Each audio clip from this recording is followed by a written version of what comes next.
Horror fans among you have no doubt seen the Woman in Black film, starring Daniel Radcliffe looking like a 12-year-old father. Now this film, which was originally a gothic novel written in 1983, is fictional, but there are real-life haunting cases that include this chilling entity.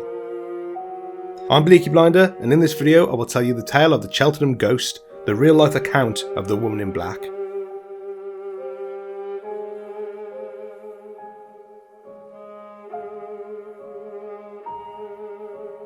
This case was one of the earliest ghost stories to become widespread, despite the actual hauntings happening several years before. The Cheltenham ghost case marks an integral point in the history of paranormal investigating, and saw one of the first community members, the young daughter of a retired Victorian army captain, seek to document the eerie phenomenon that took place between 1882 and 1889. In 1860, on the site of a former market garden in Cheltenham, UK, the location of this haunting was a huge double-fronted 4-storey Victorian home that had over 4 floors at the time of its construction. As was common with houses of this size, it was situated on a huge plot of land with a carriage drive in front of its extensive lawns and orchard. This is probably where its name, Garden's Reach, came from. Unlike several other haunted locations from a century ago, the building in which this twisted saga took place still stands at the corner of Pittville Circus Road and All Saints Road in the Pittville district of Cheltenham, Gloucestershire. With that being said, the estate has changed a lot since those days. Several small bungalows known as St Anne's Close now stand where the stunning garden once was, while several other buildings on the former estate have been knocked down and replaced with blocks of flats. Garden Reach was first owned by its builder, Henry Swinnow, who was a solicitor from Calcutta. He had been married to Elizabeth Frances Higgins on February 6, 1851 in India, with whom he had 5 children with. Sadly, Elizabeth died when she was just 35 during childbirth on August 11, 1866. While this was devastating to the family, Henry went on to marry again 4 years later to Imogen Hutchins. Now, this relationship wasn't a happy one, with arguments often breaking out, many of which surrounding the subject of bringing up Henry's children. Another point of contention was about the possession of his late wife's jewellery, which Henry kept hidden beneath the floorboards in the drawing room. You see, Imogen wanted the jewellery for herself, but Henry wasn't ready to let it go. And to be fair, I get it, because I did the same thing with chocolate. Things only got worse when Henry developed a drinking problem as a result of the grief he continued to suffer after suddenly losing his wife. Soon after, Imogen turned to the drink too, unable to cope with the volatile relationship. There was a story that contradicts this account, with the granddaughters of Henry Swinnow claiming that it was Imogen who suffered from alcoholism before Henry turned to the bottle, hiding the problems prior to getting married. The couple eventually divorced in 1876 after a messy public breakup. Imogen, feeling like she had nothing left in Cheltenham, fled back to Bristol, leaving her long string of debts behind her. Imogen didn't have any time to rebuild her life, however, as she died the very same year that she left, on September 23, 1878. Henry was keen to make sure that he was not responsible for her debts, even having an article posted in the Cheltenham Mercury basically saying, "It wasn't me." In the divorce petition put forward by Henry, he accused Imogen of gross and continual habits of drunkenness and violent and indecent language. It was reported that Imogen threw a chair at him in December of 1874, as well as throwing other pieces of furniture. Henry stated that her violent and threatening behaviour was damaging to his health, which in many ways might have been right, as he died just 2 years after Imogen. Another incident recorded in the petition was Imogen's accusation of Henry cheating on her with their housemaid, Elizabeth Townsend, claiming that the two had had an illegitimate child together. This accusation was awkwardly made in front of Henry's children and the maid, which led to the maid suing the lady of the house for emotional damages, and to be honest, I can't blame her. Now, while the document makes Imogen out to be this violent, unstable drunk, Henry was far from being an angel. In 1874, Henry's name appeared in a newspaper article covering a slander case. It involved a local milkman who was accused of kicking a neighbour's dog, a claim that turned out to be false. But this didn't stop Henry from taking an action into his own hands by taking the milkman's custom away from him and muddying his name within the community. On another occasion, on November 1875, the Cheltenham Chronicle reported an assault by an errand boy called Frederick Crisp against Charlotte Whittington, one of Henry's servants. Henry threatened to shoot the boy. Less than a week before that article was published, however, Henry decided to put a stick in the wheel of a pram while the mother was pushing a child in an attempt to purposely overturn it into the gutter. Thankfully, the wet nurse that was with the mother at the time acted fast and grabbed hold of the child. What possessed him to do this? I really don't have a clue, but it did land Henry with a hefty fine. Following the death of Henry Swinnow, the house remained empty until 1879, when it was bought by Benjamin Littlewood, a Justice of the Peace, who renamed the house Pittville Hall. 1 month after moving in, however, Benjamin died. No doubt frightened by the growing body count of the 19-year-old house, Benjamin's widow moved out into a smaller property on the same road. It took 2.5 years for the house to be lived in again. This time, it was by Captain Frederick W. Despard, who moved in along with his family. At this point, the house had been named Dunor, an Irish word that means Fort of Pride. The family lived at the grand estate happily for years, until a string of unsettling events started. The Cheltenham Haunting, also known as the Morton Ghost, first came to public attention in 1892 when an entry was included in the Society of Psychical Research Journal, a publication under the title Record of a Haunted House.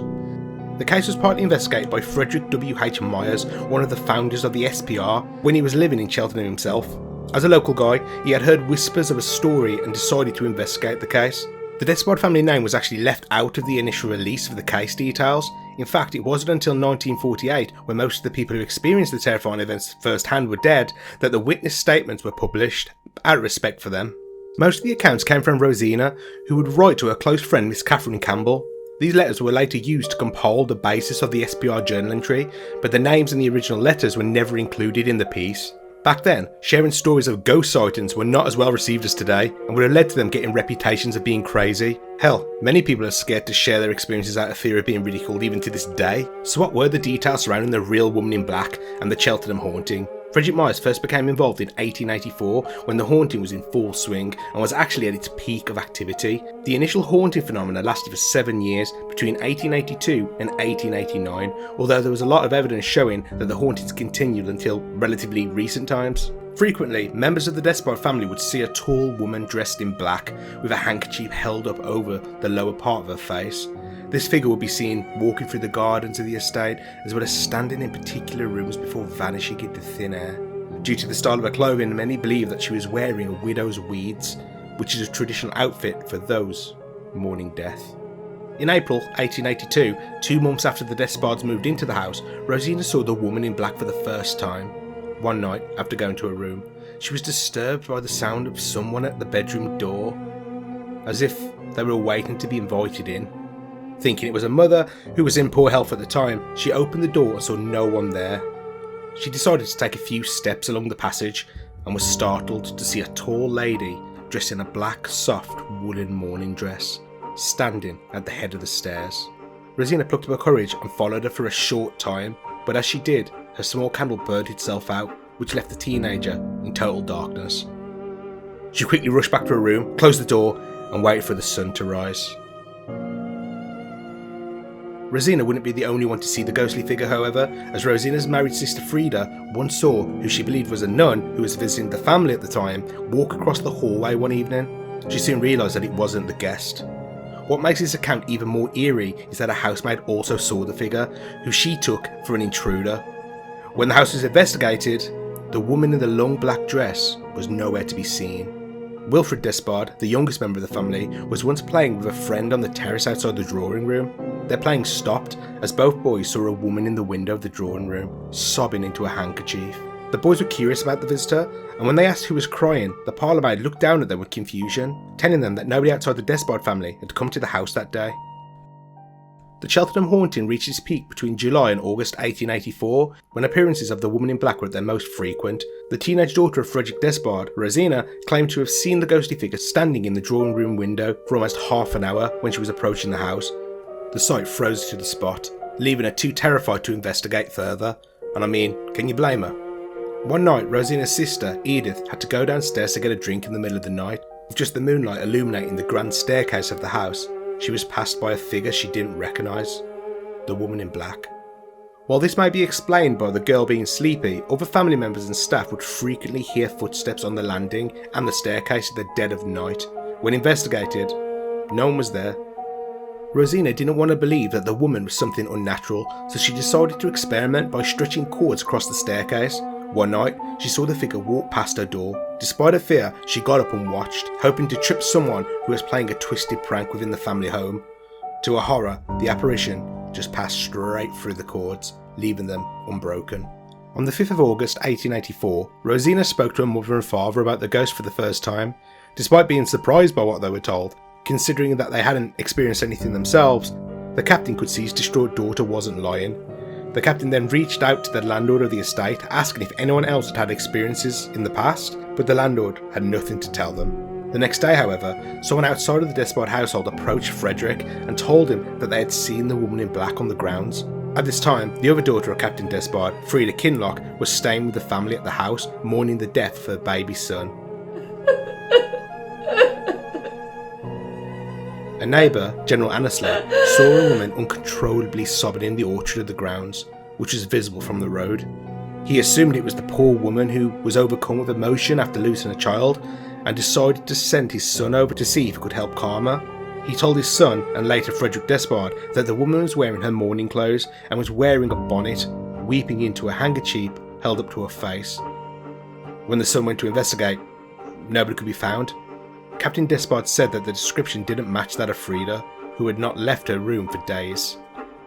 The thing that makes this case interesting is the similar detailed descriptions of the apparition wearing black and having a veil or a handkerchief covering part of her face, and how they were all uncomfortable sharing their experiences out of fear of not being believed. Those looking for attention will openly share and elaborate on their claims, but in the Cheltenham house, they would rather believe that there was an earthly explanation. Another interesting detail about the woman in black is the way that on a number of occasions the figure has been described as having her face obscured either by a veil or holding a handkerchief up to her face. I've noticed that in many reported cases of apparitions, witnesses are often able to describe the figure's general appearance or its clothes in a good or sometimes amazing detail. Often, sightings caused by hallucinations are always void of a face, as they usually create a basic form, void of any detailed features. This is why there are so many claims of ghosts wearing hoods or even headless. It's really difficult for the human mind to subconsciously create faces and particular clothing styles. Between 1887 and 1889, the spectre was barely seen or heard, which pointed to the conclusion that the Cheltenham Haunting was coming to an end. Until 1886, the apparition appeared like a solid living person, but as time went on, the woman became to look less distinct and see-through. Eventually, only her footsteps remained, which got quieter and quieter before stopping entirely. What was ever fueling the spirit, whether it was anger, sadness or angst that had imprinted itself in the walls of the house, had now gone. So who was the real woman in black? Rosina Despard believed that it was Imogen Swinnow, who died 3.5 years before the Despards moved into the Cheltenham house. As the entire history of the house was known, she would have been the only one that matched the description of the woman in black, and would have had unfinished business in the house following the rough years she spent there with her husband. While there is no picture of Imogen, there is one of her sister, who by all accounts looked identical. A fact that also supports Imogen as the woman in black came from her own stepdaughter, who claimed that she often used the drawing room and would sit on the couch, a room that the apparition was most seen in. So, do you think this is the spirit of Imogen Swinnow, whose tragic end to alcohol, as well as a volatile relationship, resulted in an unhappy spirit returning to the Cheltenham house to mourn the life she could have had? Let me know in the comment section below. If you enjoyed this video and would like to learn more about cases of real life hauntings, make sure you hit the subscribe button and ring the notification bell. And until next time, sleep well friends.